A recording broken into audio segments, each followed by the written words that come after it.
മാങ്കൂട്ടത്ത് ഒളിവിൽ പാർപ്പിച്ചിരിക്കുന്നത് ഷാഫിയാണ്. ഓഫീസ് മുറിക്ക് പുറത്തിട്ടിരിക്കുന്ന കാർ ചുറ്റിപ്പറ്റി അന്വേഷണങ്ങൾ പുരോഗമിക്കുമ്പോൾ ഫോൺ സ്വിച്ച് ഓഫ് ചെയ്ത് മാങ്കൂട്ടം ആദ്യം കോയമ്പത്തൂരിലേക്ക് ഒരു സ്വിഫ്റ്റ് കാറിൽ കടന്നു കളഞ്ഞു എന്നും പിന്നാലെ ഷാഫി അടക്കം ഇടപെട്ടുകൊണ്ട് മാങ്കൂട്ടത്തെ വീണ്ടും പാലക്കാട്ടേക്ക് തിരികെ കൊണ്ടുവന്നു എന്ന തരത്തിൽ പലതരത്തിൽ കാര്യങ്ങൾ നീങ്ങുമ്പോൾ അതെല്ലാം തന്നെ കോൺഗ്രസിലെ ഓരോ നേതാക്കളുടെയും വീടുകൾ കയറി പോലീസ് പരിശോധിക്കുന്നുണ്ട്, മാങ്കൂട്ടം അവിടെ ഉണ്ട് എന്നത്.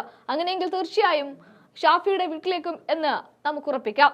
ഇതിനിടയിലാണ് ഷാഫി ഇന്നലെ ഒരു വലിയ പ്രസംഗം തന്നെ കാഴ്ചവെച്ചത്.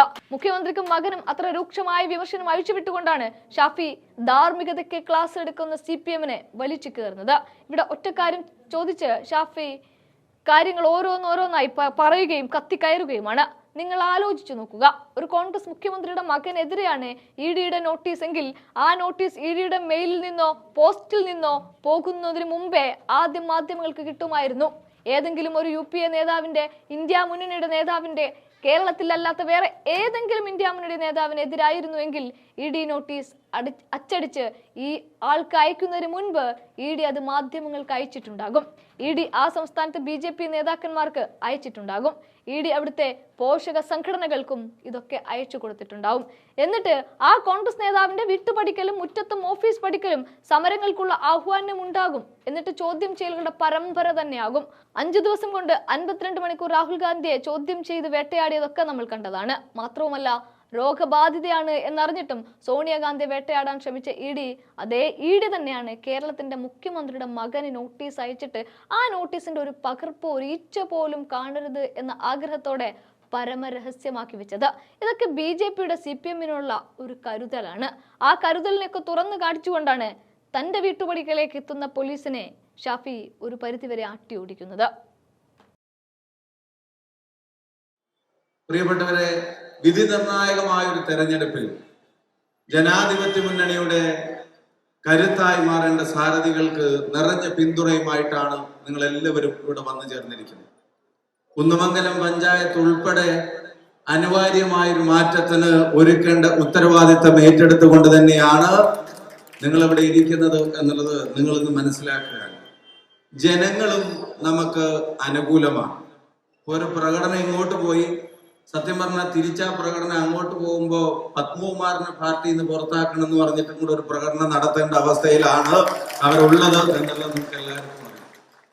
ഈ നാട്ടിലെ ഗവൺമെന്റ്, ആ ഗവൺമെന്റിനെ ജനങ്ങൾ ഏൽപ്പിച്ച ഉത്തരവാദിത്തങ്ങളിൽ നിന്ന് ആ ഗവൺമെന്റിന് വേണ്ടപ്പെട്ടവർ ചെയ്യുന്ന കാര്യങ്ങൾ, അതിന്റെ സംരക്ഷകരായിട്ട് ഗവൺമെന്റ് മാറിയത് നമ്മൾ എല്ലാവരും കണ്ടതാണ്. ഇപ്പൊ ശബരിമല ഇഷ്യൂ മാത്രം നിങ്ങൾ എടുക്കുക. ഞങ്ങൾ വരുമ്പോ അബുക്ക അതിനെ സംബന്ധിച്ചാണ് പറഞ്ഞുകൊണ്ടിരുന്നത്. ശബരിമല ഇഷ്യൂ നിങ്ങൾക്ക് എല്ലാവർക്കും അറിയാവുന്ന, കേരളത്തിലെ ഒരു കൊച്ചുകുട്ടിക്ക് പോലും അറിയാവുന്ന തരത്തിൽ ഈ ഗവൺമെന്റിന്റെ അഴിമതി എക്സ്പോസ്ഡ് ആണ്. നമ്മൾ ഇതിനെ സംബന്ധിച്ച് കഴിഞ്ഞ ദിവസങ്ങളിലെല്ലാം പറഞ്ഞു. അതിന്റെ രത്ന ചുരുക്കം, ഈ വോട്ടെടുപ്പ് അത് കഴിഞ്ഞ് വോട്ടെണ്ണൽ കഴിയുമ്പോൾ ഭരണത്തിൽ ഇരിക്കുന്നവർക്ക് മനസ്സിലാവേണ്ട ഏറ്റവും പ്രധാനപ്പെട്ട ഒരു സന്ദേശം, ദേവസ്വം ബോർഡ് എന്ന് പറയുന്നത് അമ്പലത്തിന്റെയും അയ്യന്റെയും സ്വത്തിനെ കാക്കാനുള്ളതാണ്, കക്കാനുള്ളതല്ല എന്നുള്ളത് അവര് തിരിച്ചറിയുന്ന ഒരു തെരഞ്ഞെടുപ്പായിട്ട് ഇതിന് മാറണം. എന്ന് മാത്രമല്ല, CPIM ഇപ്പൊ കേരളത്തിന്റെ മുഖ്യമന്ത്രി ഉൾപ്പെടെയുള്ള ആളുകൾ ഇതുവരെ പ്രതികരിച്ചിട്ടില്ല. ദേവസ്വം ബോർഡിന്റെ പ്രസിഡന്റ് പദവിയിലിരുന്ന് ശബരിമലയിലെ സ്വത്ത് കവരാൻ നേതൃത്വം നൽകിയത് കോൺഗ്രസിന്റെ ഒരു മുൻ MLA ആയിരുന്നെങ്കിലോ, കോൺഗ്രസിന്റെ ജില്ലാ സെക്രട്ടേറിയറ്റ് അംഗമായിരുന്നെങ്കിലോ, യൂത്ത് കോൺഗ്രസിന്റെ സംസ്ഥാന വൈസ് പ്രസിഡന്റ് ആയിരുന്നെങ്കിലോ, കോൺഗ്രസിന്റെ ബ്ലോക്ക് പ്രസിഡന്റ് ആയിരുന്നെങ്കിലോ, നാട്ടിൽ എന്തെല്ലാം നിലപാടുകൾ CPM ഇപ്പൊ പറഞ്ഞേനെ. അവരുടെ തന്നെ ഭരണത്തിന്റെ കീഴിൽ കോടതിയുടെ മേൽനോട്ടമുള്ളത് കൊണ്ട് മാത്രം SIT തുറങ്കലിൽ അടച്ച പത്മകുമാർ എന്ന് പറയുന്ന മുൻ ഏരിയ സെക്രട്ടറി, ഇപ്പൊ പാർട്ടിയുടെ ജില്ലാ സെക്രട്ടേറിയറ്റ് അംഗം, പാർട്ടി MLA ആക്കിയ ഒരാൾ, പാർട്ടി ദേവസ്വം പ്രസിഡന്റ് ആക്കിയ ഒരാൾ, അയാൾ അറസ്റ്റ് ചെയ്യപ്പെട്ടിട്ട് ജയിലിൽ അടക്കപ്പെട്ടിട്ട് ഇത്ര മണിക്കൂറുകളും ദിവസങ്ങളുമായിട്ട് ഇതുവരെ പാർട്ടിയിൽ നിന്ന് ഒരു കാരണം കാണിക്കൽ നോട്ടീസ് പോലും കൊടുക്കാൻ ധൈര്യമില്ലാത്ത തരത്തിൽ CPIM ശബരിമല കേസിൽ പ്രതിരോധത്തിലാണ് എന്നുള്ള കാര്യത്തിന് ഒരു സംശയവും നിങ്ങൾക്ക് വേണ്ട. അങ്ങനെ പ്രതിരോധത്തിലല്ലായിരുന്നുവെങ്കിൽ ഇത്ര ഗുരുതരമായ ഒരു അഴിമതി കേരളത്തിന്റെ മണ്ണിൽ നടന്നിട്ട് അതിൽ ഉൾപ്പെട്ട ഒരു പാർട്ടി പ്രവർത്തകൻ ജയിലിലടക്കപ്പെട്ടിട്ട്, പാർട്ടിയുടെ നേതാവ് ജയിലിലടക്കപ്പെട്ടിട്ട് പാർട്ടിയുടെ പദവിയിൽ നിന്ന് പോലും നീക്കം ചെയ്യാൻ, പാർട്ടിയിൽ നിന്ന് സസ്പെൻഡ് ചെയ്യാൻ അവർ തയ്യാറാവാത്തതിന്റെ കാരണം അകപ്പെട്ടിരിക്കുന്നവർ പുറത്തുള്ളവരുടെ പേര് പറയുമോ എന്നുള്ള ഭയം കൊണ്ടാണ് എന്നുള്ള കാര്യത്തിന് ആർക്കെങ്കിലും സംശയമുണ്ടോ? കോൺഗ്രസിന് ധാർമ്മികതക്ക് ക്ലാസ് എടുക്കുന്ന ആളുകൾ അവരവരുടെ കാര്യങ്ങളിൽ എന്താണ് ചെയ്തത് എന്നുള്ളത് മനസ്സിലാക്കണം. ശബരിമലയിൽ കയറി മോഷ്ടിക്കാൻ മടിക്കാത്ത ഒരു ഭരണകൂടം, ശബരിമലയിൽ അഴിമതി നടത്തിയവരെ സംരക്ഷിക്കാൻ മടിക്കാത്ത ഒരു ഭരണകൂടം മറ്റൊന്നും ചെയ്യാൻ മടിക്കില്ല എന്നുള്ളത് കേരളത്തിലെ ജനങ്ങൾക്ക് ഇപ്പൊ ബോധ്യപ്പെട്ടിട്ടുണ്ട്. ആ ബോധ്യത്തിന്റെ അടിസ്ഥാനത്തിൽ തന്നെയാണ് കേരളത്തിലെ ജനത മുന്നോട്ട് പോകുന്നത്.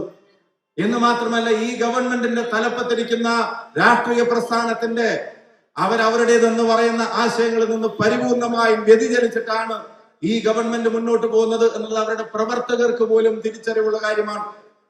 നിങ്ങൾ കണ്ടതാണ് PM ശ്രീ വിവാദം, നിങ്ങൾ കണ്ടതാണ് ഇപ്പൊ ലേബർ കോഡുമായി ബന്ധപ്പെട്ട കാര്യങ്ങൾ. നരേന്ദ്രമോദിയും അമിത്ഷായും നിയമങ്ങൾ ഉണ്ടാക്കുമ്പോഴത്തേക്കും ഇവിടെ ചട്ടങ്ങൾ തയ്യാറാക്കി കാത്തിരിക്കുന്നവരായി കേരളത്തിലെ ഗവൺമെന്റിനെ മാറ്റിയത് കേരളത്തിന്റെ മുഖ്യമന്ത്രിയാണ്. അവരുടെ ഒരു തരത്തിലുള്ള അതൃപ്തിയും അത് തന്റെ മേലെയോ തന്റെ സർക്കാരിന്റെ മേലെയോ വിടരുതെന്ന് ഈ ഗവൺമെന്റിന്റെ തലപ്പത്തിരിക്കുന്ന ആൾക്ക് നിർബന്ധമുണ്ട്.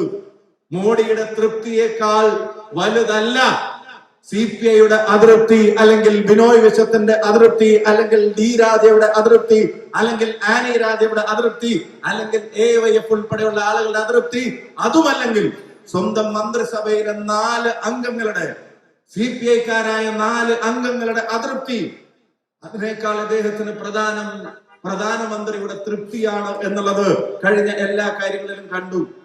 ചുരുക്കി പറഞ്ഞാൽ അവരുടെ പോളിറ്റ് ബ്യൂറോയുടെ തലപ്പത്ത് നിങ്ങൾ വിചാരിക്കുന്നത് പോലെ MA ബേബി അല്ല, ഭരണ നേതൃത്വത്തിന്റെ പോളിറ്റ് ബ്യൂറോയുടെ തലപ്പത്ത് നരേന്ദ്രമോദിയാണ് എന്ന് തെളിയിക്കുന്ന സംഭവ വികാസങ്ങളാണ് കേരളത്തിലെ രാഷ്ട്രീയത്തിൽ ഉണ്ടായിക്കൊണ്ടേയിരിക്കുന്നത്. എല്ലാ കാര്യങ്ങളിലും നിലപാടത. ഇവിടെ പ്രകടനമൊക്കെ നടത്തുന്ന ആളുകൾ ജനാധിപത്യ അവകാശമാണ്, പ്രകടനം നടത്തട്ടെ. പക്ഷെ ഒരു കാര്യം നിങ്ങൾ ശ്രദ്ധിക്കുക. എന്താ ശ്രദ്ധിക്കേണ്ടത്? SFIയെ സംബന്ധിച്ച്, DYFIയെ സംബന്ധിച്ച് എന്താണ് AYF പറഞ്ഞത്, എന്താണ് CPI പറഞ്ഞത്? AYFന്റെ നേതാക്കന്മാർ പത്രസമ്മേളനം നടത്തി പറഞ്ഞത് ഇവര് സമരങ്ങളിൽ മുണ്ടെടുക്കരുത് എന്നുള്ളതാണ്. AYFന്റെ നേതാക്കന്മാർ ഇവരെ ഉപദേശിച്ചത് സമരങ്ങളിൽ മുണ്ടെടുത്താൽ മുണ്ട് മടക്കി കുത്തരുത് എന്നുള്ളതാണ്. അതിന് കാരണം പറഞ്ഞത്, മുണ്ട് മടക്കി കുത്തിയാൽ നിങ്ങളുടെ കാവിക്കളസം ലോകം കാണുമെന്ന് CPIക്കാർ ഇവരെ ഉപദേശിക്കുന്നത് നിങ്ങൾ കണ്ടതാണ്. അവരുടെ രാഷ്ട്രീയം, ഇടത് രാഷ്ട്രീയത്തെ പൂർണ്ണമായി ഉപേക്ഷിച്ച് തീവ്ര വലതുപക്ഷത്തേക്ക് അവർ മാറി എന്നുള്ളതിന്റെ തെളിവുകൾ ഓരോ ഇൻസിഡന്റിലും നമ്മൾ പറയുന്നുണ്ട്. ക്യാബിനറ്റിലെ 4 മന്ത്രിമാർ അറിയാതെ PM ശ്രീ ഒപ്പിട്ട് കൊടുത്തതിന്റെ ഛേദോവികാരം ഫണ്ടാണെന്ന് നിങ്ങൾ കരുതുന്നുണ്ടോ? ഫണ്ടിന് വേണ്ടിയാണെങ്കിൽ മന്ത്രിസഭയിലെ 4 അംഗങ്ങൾ കൂടെ വിശ്വാസത്തിലെടുക്കാനുള്ള കഴിവ് പിണറായി വിജയൻ ഇല്ല എന്ന് കരുതുന്നുണ്ടോ? അപ്പൊ അതല്ല അതിന്റെ റീസൺ.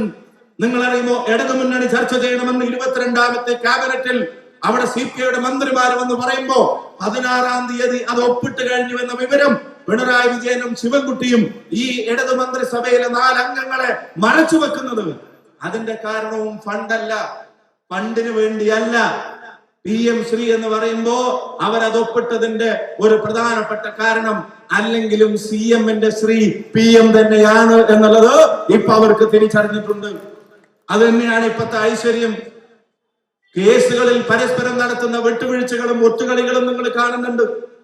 നിങ്ങൾ ആലോചിച്ച് നോക്കുക, ഒരു കോൺഗ്രസ് മുഖ്യമന്ത്രിയുടെ മകനെതിരെയാണ് EDയുടെ നോട്ടീസ് എങ്കിൽ ആ നോട്ടീസ് EDയുടെ മെയിലിൽ നിന്നോ പോസ്റ്റിൽ നിന്നോ പുറത്തു പോകുന്നതിന് മുമ്പേ ആദ്യം അത് മാധ്യമങ്ങൾക്ക് കിട്ടുമായിരുന്നു.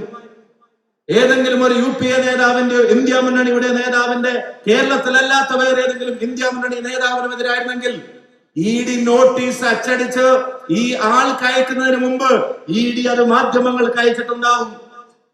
ED ആ സംസ്ഥാനത്തെ BJP നേതാക്കന്മാർക്ക് അയച്ചിട്ടുണ്ടാവും. ED അവിടുത്തെ പോഷക സംഘടനകൾക്ക് അയച്ചു കൊടുത്തിട്ടുണ്ടാവും. എന്നിട്ട് ആ കോൺഗ്രസ് നേതാവിന്റെ വീട്ടുപടിക്കലും മുറ്റത്തും ഓഫീസ് പഠിക്കലും സമരങ്ങൾക്കുള്ള ആഹ്വാനം ഉണ്ടാകും. എന്നിട്ട് ചോദ്യം ചെയ്യലുകളുടെ പരമ്പരകൾ ഉണ്ടാകും.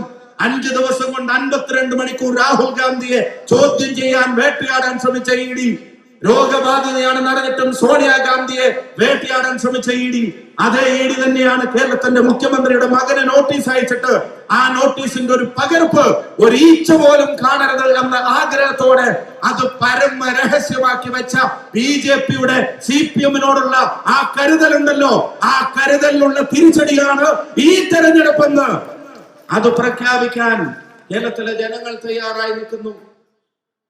ഒരു സംശയവും വേണ്ട. ഒരു നോട്ടീസ് എന്റെ റസാഖ് മാഷെ വേറെ ഏതെങ്കിലും പാർട്ടിയുടെ നേതാക്കന്മാരുടെ മക്കൾക്ക് അതും മുഖ്യമന്ത്രിയുടെ ഔദ്യോഗിക വസതിയിലേക്ക് അയച്ചിട്ട് പ്രസിഡന്റ് അവിടെ എന്തെല്ലാം കോലാഹലം ഉണ്ടാവും. 1.5 കൊല്ലം ഒരു മനുഷ്യ കുഞ്ഞറിഞ്ഞില്ല. ഇതാ നിൽക്കുന്ന മാധ്യമ പ്രവർത്തകർ ഇവരാരും അറിഞ്ഞില്ല. അതെന്താ അത്ര രഹസ്യമാക്കി വെക്കാനുള്ള ഒരു കൺസേൺ? ഏത് കേസ് വരുമ്പോഴും കേന്ദ്രത്തിന്റെ അഭിഭാഷകന് പനി വരുന്നതിന്റെ പിന്നിലെ പൊളിറ്റിക്സ് എന്താ? കേന്ദ്രത്തിന്റെ അഭിഭാഷകന് കേന്ദ്ര ഏജൻസികളുടെ അന്വേഷണത്തിന് ചില ആളുകളുമായി ബന്ധപ്പെട്ട കേസുകൾ മാത്രം ഡസൻ കണക്കിന് തവണ മാറ്റിവെക്കുന്നതിന്റെ പൊളിറ്റിക്സ് എന്താ? പഴയ പോലെ അന്തർധാരയല്ല, പരസ്യ ബാന്ധവമാണ്. മുന്നണി രാഷ്ട്രീയം പോലെ CPM-ഉം BJP-യും കേരളത്തിൽ UDF-ന്റെ പരാജയത്തിന് വേണ്ടി എല്ലാ ആശയ അടിത്തറകളും ഉപേക്ഷിച്ച് ഒരുമിക്കാൻ ശ്രമിക്കുന്നതിന്റെ ഒരുപാട് ഉദാഹരണങ്ങൾ എണ്ണി എണ്ണി നമുക്ക് ഈ നാട്ടിലെ ജനങ്ങളുടെ മുമ്പിൽ പറയാൻ സാധിക്കും. നിങ്ങൾ മാഹി ഇരട്ടക്കൊലക്കേസിലെ പ്രതികളെ വെറുതെ വിട്ടതിന്റെ വാർത്ത നിങ്ങൾ ശ്രദ്ധിച്ചോ?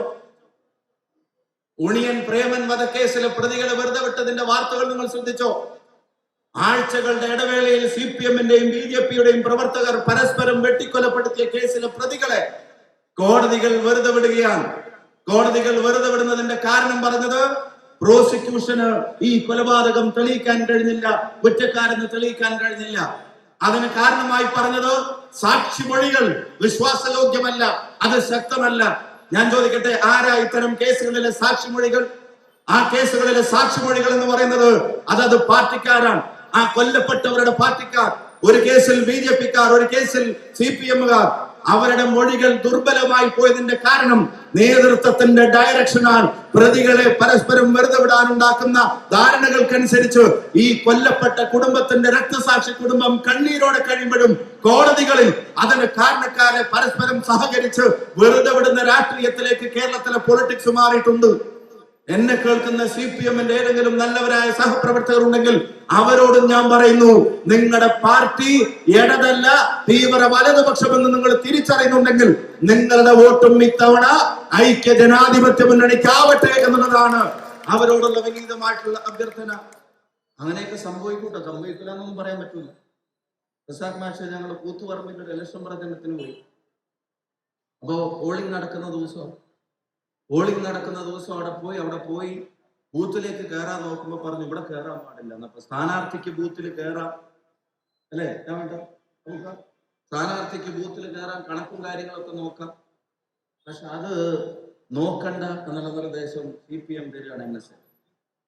അല്ല അത് പറഞ്ഞത് NSS അവിടെ കയറാൻ പാടില്ല എന്നുള്ള നിർദ്ദേശം. എന്താ കാര്യം വെച്ചാൽ ഇവിടെ ഒന്നും നടക്കില്ല, ഇവിടെ കയറാൻ പാടില്ല.